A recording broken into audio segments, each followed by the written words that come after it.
listening to the Hurdy Gurdy Travel Podcast. I'm your host, Justin Vacula, here to help you travel the world at next to no cost through credit card points, miles, benefits, and rewards. Make money, save money, and take advantage of great deals.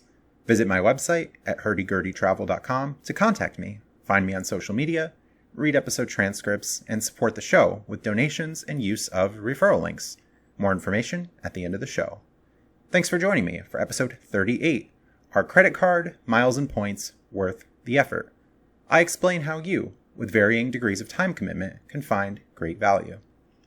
One common objection I hear when I mention credit cards to people outside the credit card space is that it's not worth the effort. Usually, some people don't appear to be open-minded. They could instead ask about what my returns look like, how much time is needed to gain enough points to cover a flight or a hotel room, or even why I'm so enthusiastic about credit cards, this thing I and others refer to as the credit card hobby. That it is a hobby is an important phrase. I have fun thinking about how to maximize value. I look forward to upcoming travel. I'm excited when a plan comes together and pays off. I've met new people through the credit card online spaces. Many real-life friends now. I've traveled to places I never would have imagined because the cost would have been too high if I were to pay out of pocket. Some may similarly be enthusiastic about researching stock trends and investing, maybe playing golf, playing poker, or engaging in other interests where making money is possible. So why not credit cards?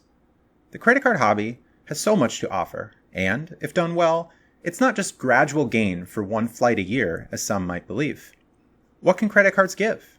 Well, the biggest appeal to me is welcome offers, worth more than $500 in value. It's one of the reasons why I have so many cards. But it's also free meals, airport lounge access, hotel room upgrades, free casino statuses attained without gambling, merchant credits from retailers like Dell. I have $800 in credits for 2020, cell phone credits, shipping credits, free Uber rides, airline statuses, hotel status, and so much more. You also can get 0% intro APR offers, especially on business cards. That can be a great benefit. Effective loans of, at least to me, about $15,000 for 1 year just on one card, and I can use that to make even more money. Of course, not all, especially those with multiple jobs, children to take care of, and other responsibilities, they might not want to dedicate significant time to the credit card hobby, and that's okay. Surely, too, there are people who dedicate far more time to the credit card space than I do. Your level of involvement is up to you, but I'm very confident that substantial gains can be had even with little effort. I suggest people start small and gradually build based on their comfort levels.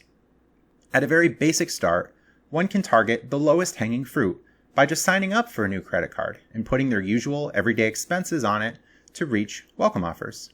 What might that look like? Maybe a new card every 3 or 4 months, or even 6 months? Maybe it takes a few minutes to complete an online application, use a new card for purchases, a slight change in habits, and keeping track of your spending progress towards welcome bonuses. And that's just the minimum.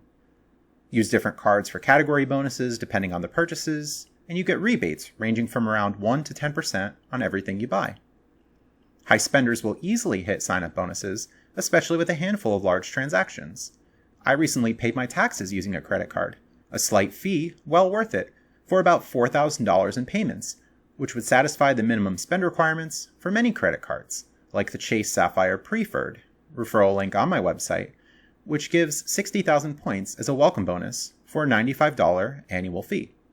Once every 2 weeks, I pay my credit card balances in full, sometimes more often than that, just a few minutes of logging into bank portals and making payments. Easy wins. Today, related to cards, I visited a local bank which is offering a $300 sign-up bonus for depositing $2,000 in a checking account and maintaining the balance for 90 days. It took an hour to open the account, fund the account, and maintaining it will be super easy. That's a fantastic return on my time, some time well spent at Santander, or as some say, Santander, right on my way to the grocery store where I was going anyway. With traditional work, one is often trading time for money in jobs they don't like. Strict schedules, deadlines, coworkers, and many other unappealing elements. Here?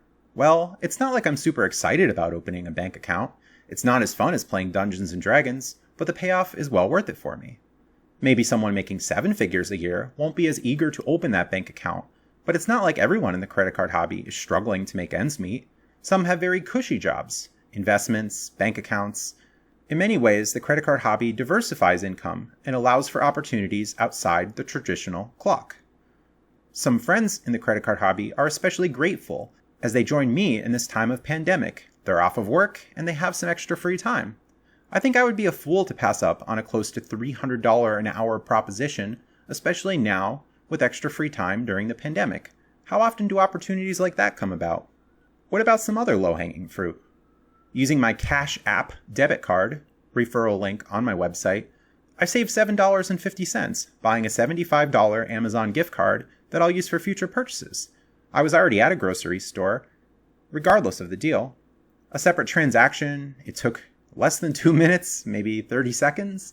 Well, that play was worth about $225 an hour, if done multiple times. At maybe 2 minutes, I uploaded the gift card code to my Amazon account and found the deal looking at the app itself after I saw a story on my Facebook feed mentioning the deal. Easy win. On the way home, without taking a detour, I stopped at a Walgreens location to use the deal once more for another easy win. Of course, I don't stop at one bank account or credit card. I keep going. I want to have as many credit cards and bank accounts as I can to reap great returns. I don't take too much on at one time. I don't want to be overwhelmed. And the hobby has built-in speed bumps due to different bank rules and the amount I can reasonably spend and do at a time. My gains have been great, and they continue to come.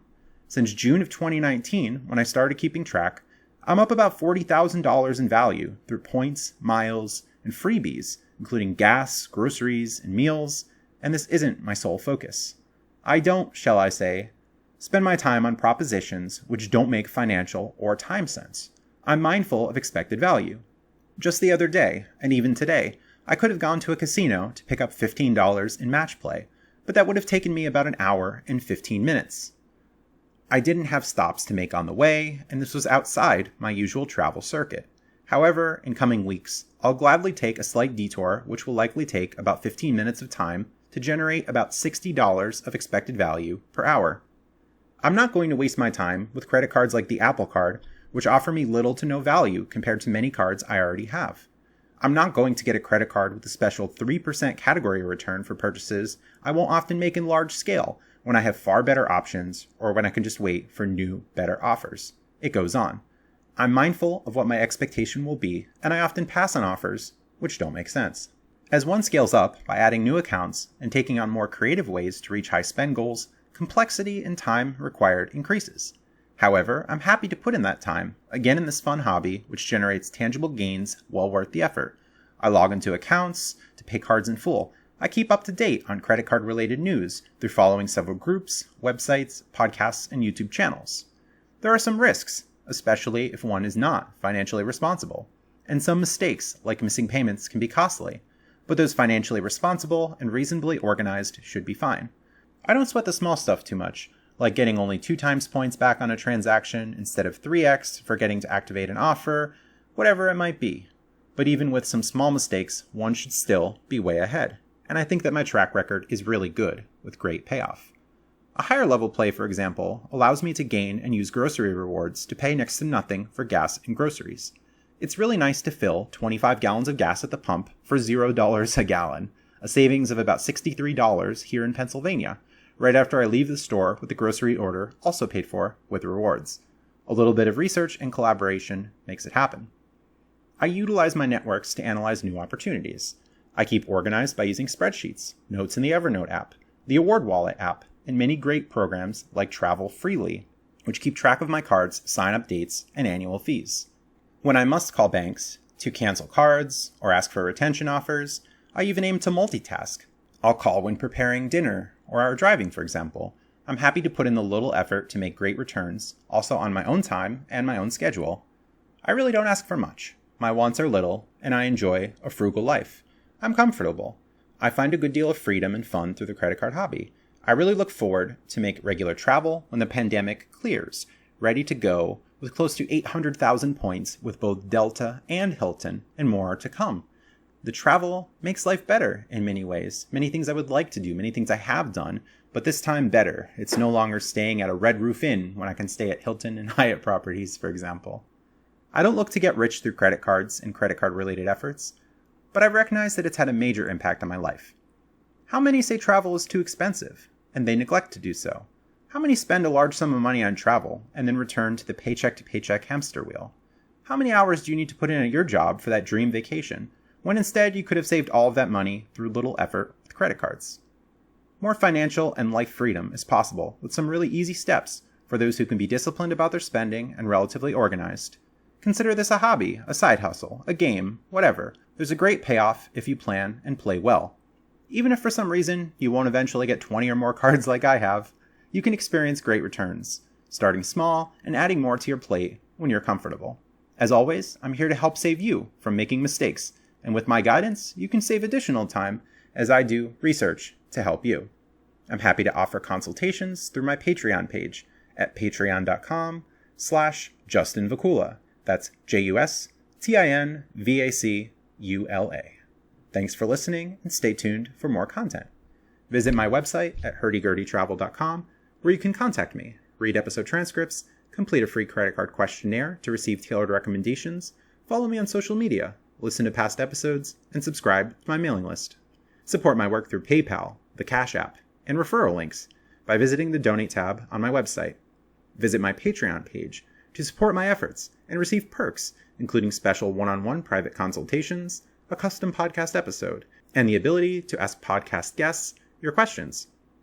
Subscribe on YouTube at Hurdy Gurdy Travel Podcast. Like my Hurdy Gurdy Travel Podcast Facebook page. Follow HG Travel Podcast on Twitter and Justin Vacula on Instagram.